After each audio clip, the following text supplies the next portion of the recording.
Hey, what's going on, everybody? It's your boy Tone with the news, updates, trends, and analysis.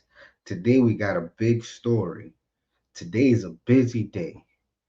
First, we're going to talk about Israel killing the Hamas leader, Ismail, in Iran. That's insane. That is gangster in my eyes. Like, that is insane, guys. Like, how do you go clap the leader in enemy's territory, which you don't have war with, but the actual people that fund these proxy armies? Like, that is insane. While at the same time killing a Hezbollah leader in Lebanon, same night. Like, these guys are going in. But it might expand, guys. This might expand and it might become bad. It might become a bigger war. But what Israel just did, I have to say, like, I'm not saying I support any side, but what they did is gangster. Like, gangster, bro. Like, wow. Yo. Like, these guys have steel. They have steel. It's insane. Wow. Like, it's I have to like give my I don't have a hat on, but my hat's off to the IDF because that is some gangster stuff. Like, they're not playing around. They just moved very fast. And it might have expanded the war. It might have expanded the war. We're going to see in the coming days how Iran and Hezbollah reacts. We're talking about two leaders. Like, we're not talking about like the pawns or like a citizen. We're talking about the leaders of the organization. And while still the war in Gaza happening, while I don't know, I really don't know. I pray for that region. I pray for the citizens and the people that they don't want to even be involved in this situation, and it just happens. We as humans have to unite. And what I heard today was funny because they mentioned that Iran has a little gap to do what they got to do, because once that little gap happens, election happens. And they believe that if Trump overtakes the presidency, that he's just gonna handle that instantly. And I support that. I actually support that. Whichever president is involved, they need to clean that region up. I was looking at pictures of Iran, and wow, very beautiful. And I would like to explore that region. Like, it's sad that we can't just like explore that region, like, without being cautious or something happening. Like, it's insane. Today is a very big day. The FOMC as well. This I will do a separate video about that. This will be the first video. And I'm sorry also for not coming Monday or Tuesday. I have to say I heard probably one of the worst news from my lawyers. I don't want to speak about it yet.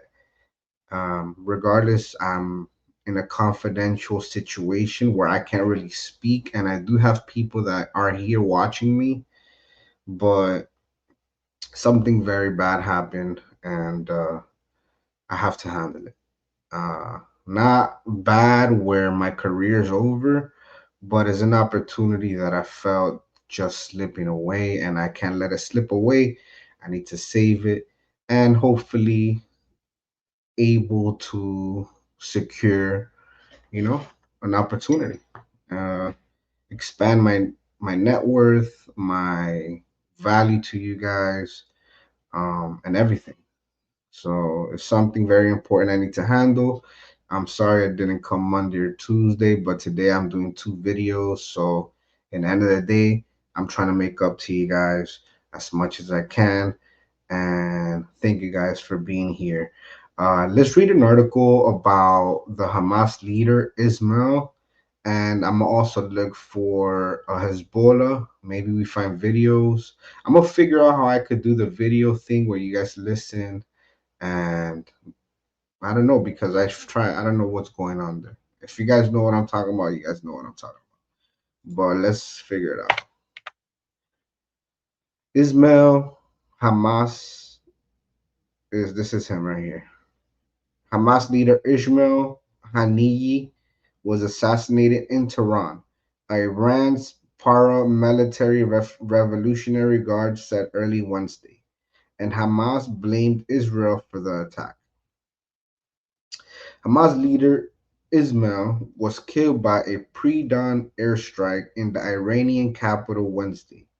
Iran and militant groups said blaming Israel for a shock assassination that risked escalating the conflict even as the US and other nations were scrambling to prevent an all-out regional war. Iran supreme leader vowed revenge against Israel. There was no immediate comment from Israel, which has pledged to kill Hanai and other Hamas leaders over the group's October 7th attack on southern Israel. The strike came just after Haniyeh had attended the inauguration of Iran's new president in Tehran, and only hours after Israel targeted a top commander in Iran's ally Hezbollah in the Lebanese capital Beirut.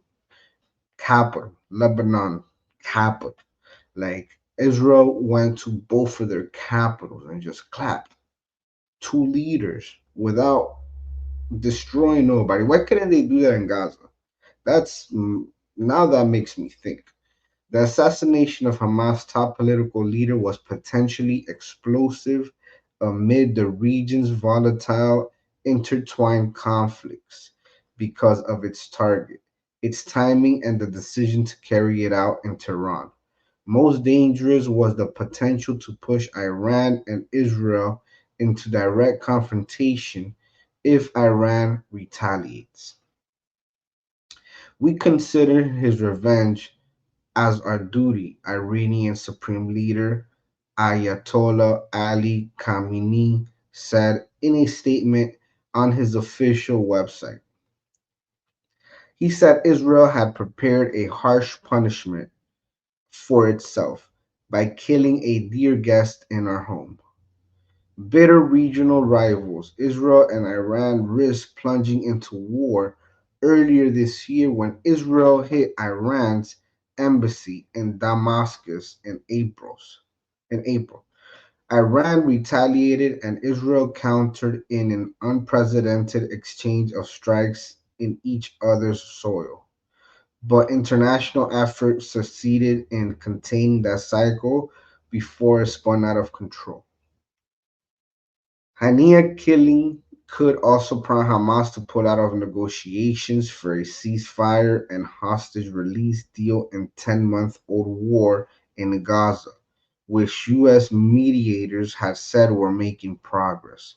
And it could inflame already. Where's that? And it could inflame already heightening tensions between Israel and Hezbollah, which international diplomats are trying to contain after a weekend rocket that killed 12 young people in the Israeli controlled Golan Heights. Today evening, Israel carried a rare strike in the Lebanese capital that is said killed a top Hezbollah commander allegedly behind the rocket strike.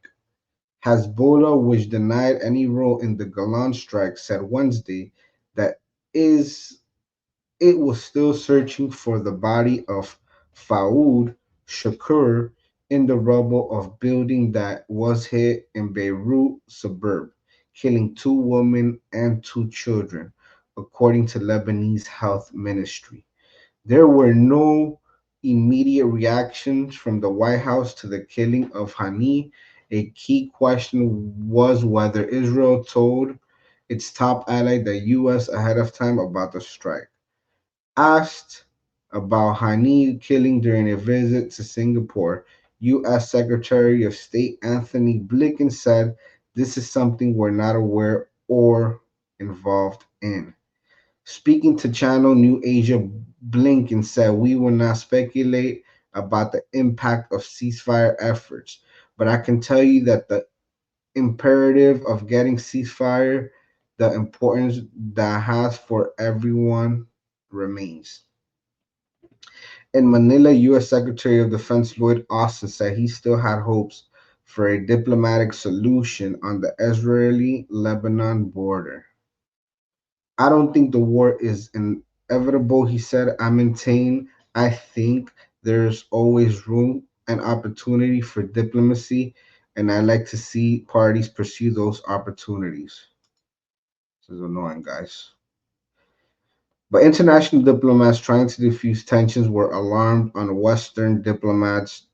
Those diplomats whose country was worked to prevent an Israel Hezbollah escalation said the double strikes in Beirut and Tehran almost killed hopes for a Gaza ceasefire and could push the Middle East into a devastating regional war. The diplomat spoke on condition of anonymity to discuss the sensitive situation. Blinken later with the Prime Minister of Qatar, a key mediator, and emphasized the importance of continuing to work to reach a ceasefire, the State Department said. Spokespeople for Israel's military and government declined to comment. Israeli often doesn't comment on assassination carried out by its Mossad intelligence agency or strikes on other countries. All right, well, guys, you guys got the point. It's getting out of hand. It's getting bad. Pray for that region. We will be looking into anything else.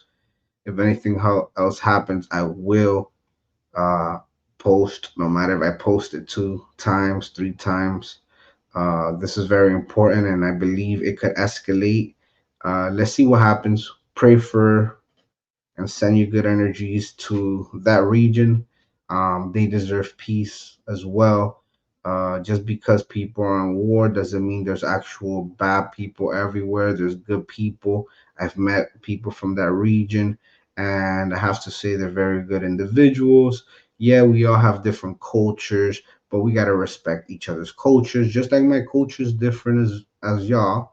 Maybe some of y'all are the same, but some of us are very different with their different mindsets, different cultures. Respect one another, love one another. We're all human. In the end of the day, we all have the same blood, the same hand, the same feet, the same eyes, the same smell, the same mouth.